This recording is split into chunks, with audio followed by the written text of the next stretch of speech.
Welcome to WeConnect. Thank you very much for joining us on this program. Mr. R. Vishwanathan is my guest here on our show today. He's a career diplomat. In fact, he's just retired from being our ambassador, India's ambassador to Argentina, to Uruguay and Paraguay. He's made his life's ambition almost to deal with Latin America. He's an absolute expert in that part of the world, and it really is my pleasure to have him on our show today. So thank you very much, Ambassador Vishwanathan, for being on our program.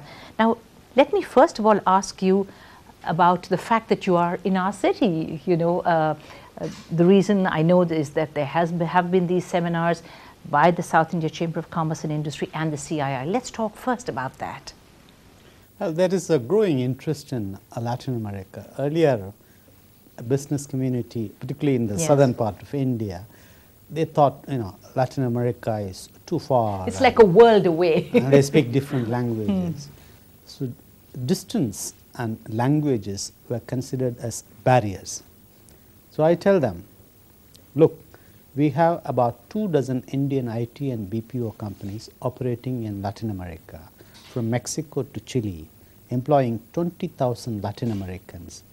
And these IT and BPO companies have converted these so-called barriers of distance and language into advantages. What do? They do 12 hours of work from the same time zone in Latin America and 12 hours from India, so that the Indians can sleep when the Latin Americans work. Yes. It's perfect complementarity and making use of the different time zones. And language, earlier they said, oh, Spanish, Portuguese, but now they have Spanish programmers and Portuguese developers. With these, they have access to a very large market of 650 million people with $9,000 per capita. Right. Would you say that that is the reason why we have this abiding interest in those countries, just by the very fact of there being so many people there? It's big. There is, see, if you look at United States and Europe, our traditional markets, they are not growing, they are in crisis. But here is Latin America, which despite the crisis grew by 6% in 2010, 4.7% last year, and this year it's growing 3.7%. And this is a market of 650 million, and it is growing, and it's going to have sustainable growth and prosperity in the years to come. This is a new market for Indian business. Right, but I was reading about an astronomical figure of $25 billion US dollars is sort of what's happening between India and that side of the world. Is this correct? I must correct your word astronomical, because it's not. Our trade is puny. It's $25 billion.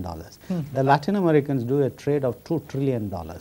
Out of which our $25 billion is nothing. The Chinese do $235 billion, and they are given credit of $75 billion to Latin America. So what are they doing that we are not doing then? I'm taking away that word astronomical then. Tell me, what are they doing that, it's so big and we are small by comparison then?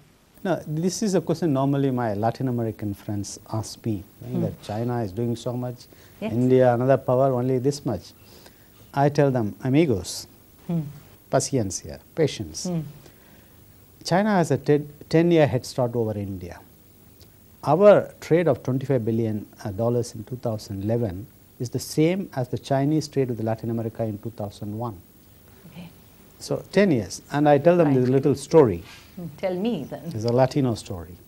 There is this Argentine girl gets into a bus, and there are no seats, all occupied. So she looks around, goes to the seat where there is a young man, and goes and says aloud, "A young man, won't you give seat for a pregnant woman?" The guy gets startled and gets up and says, "Por favor, please, sit down." And she sits down, and then this guy picks up courage and confidence and looks her up and down and says, "Pregnant? How long?" She looks at him with a smile and says, "Last 1 hour." Yeah, right. So I tell the Latin Americans, we are in the beginning, We're in the early the first stages, 1 hour. Early stages, we are in that 1 hour. How do you think we can actually come up to the figures, that China is talking about? What's the way? First, there should be interest on the part of Indians, and which fortunately in the last decade or so, it is growing. Really? Big companies, small companies, they are exploring the market across. We do a trade of about $11 billion export, and we have an investment of $10 billion. We have companies which have invested in Latin America in IT, BPOs, in sugar, in pharmaceuticals, chemicals, energy, and it's growing. Right. It's just a matter of time. Right. So are you saying, and you were saying right at the beginning about language, now is language really not an issue for an Indian company when they actually go there to try to trade, to do business there?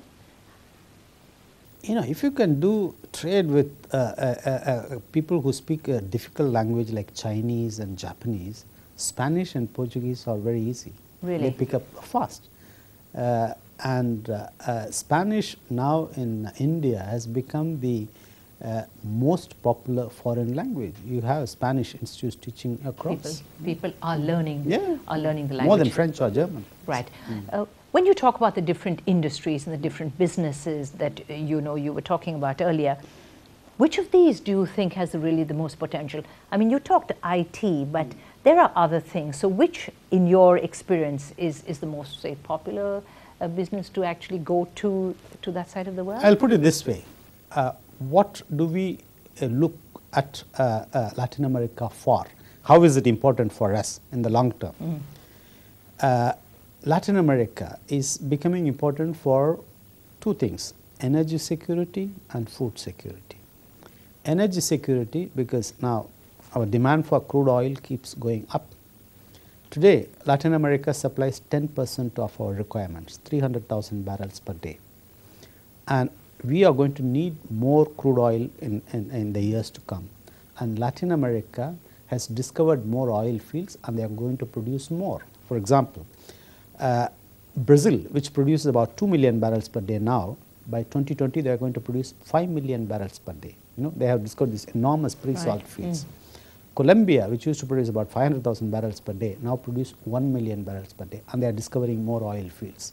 Mexico has potential, and Ecuador and Venezuela. Venezuela is called as the Saudi Arabia of Latin America, and they can increase their production to 3-4 million barrels per day easily. So Latin America is going to be an alternative and regular source of crude oil in the long term. Second, gas. In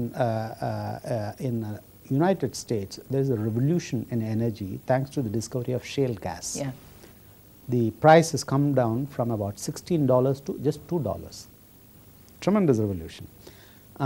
In the world, the third largest resource of shale gas after US and China is in Argentina, and the Argentines haven't touched it. They haven't started exploiting it. So there's still a lot of untapped. Yeah, and Indian companies are coming into Argentina for this one. Right. So I'm going to ask you to hold on for just a very short while. We take a very quick break. And please don't go anywhere, because there's lots more coming up here on WeConnect. Do stay with us.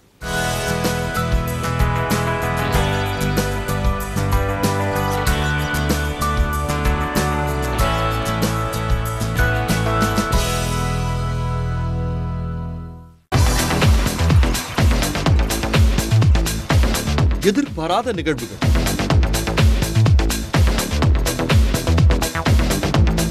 விளையாட்டு,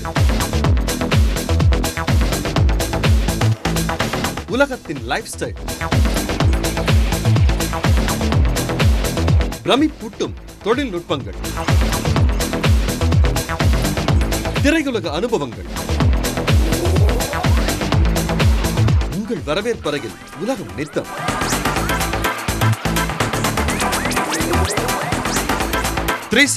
உலகைச் சுற்றி திங்கள் முதல் சனி வரை மாலை 5:30 மணிக்கு உங்கள் NDTV ஹிந்துவில்.